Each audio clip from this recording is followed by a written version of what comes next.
In this English lesson, I wanted to help you learn the English term dilly-dally. Now, this is an older word that sometimes old people say, but Jen and I actually use this term a lot. When you dilly-dally, it means you move slowly, or if you're supposed to be working, you're just laying on the couch. Sometimes our kids dilly-dally around when they're supposed to be cleaning their room. So that means instead of cleaning their room, they're just on their phone or they're just laying on the couch doing nothing. It's not good to dilly-dally around. Oftentimes when I was a kid, my mom would say, don't dilly-dally around, get to work, get your work done.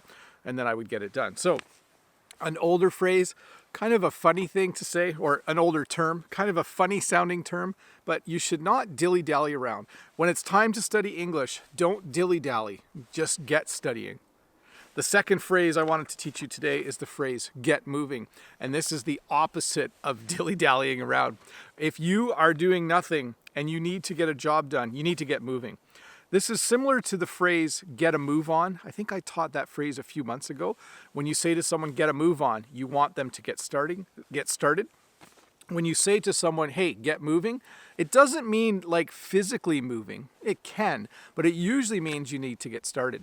When I was a kid working on the farm, my dad would say, hey, let's get moving. Let's get this job done.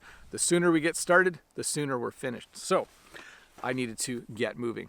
To review, the term dilly-dally is to sit around and do nothing when you're supposed to be doing something.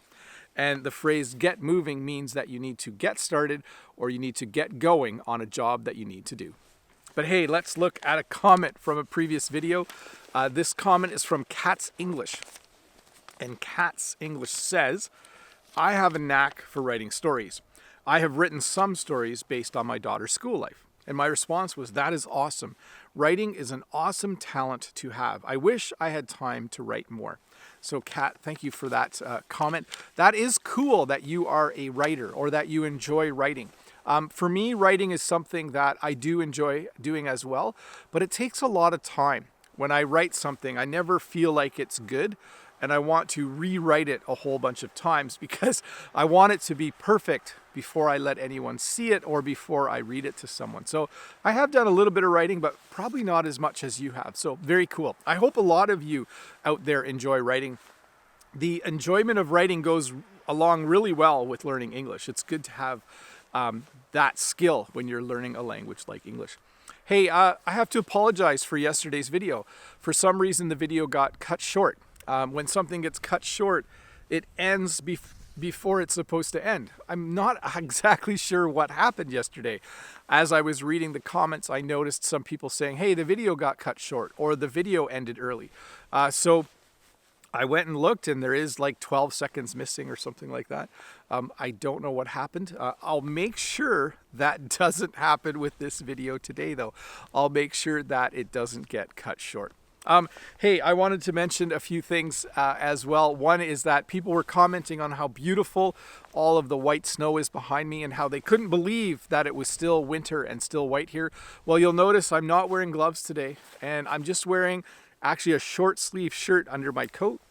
It's starting to get a little bit warmer.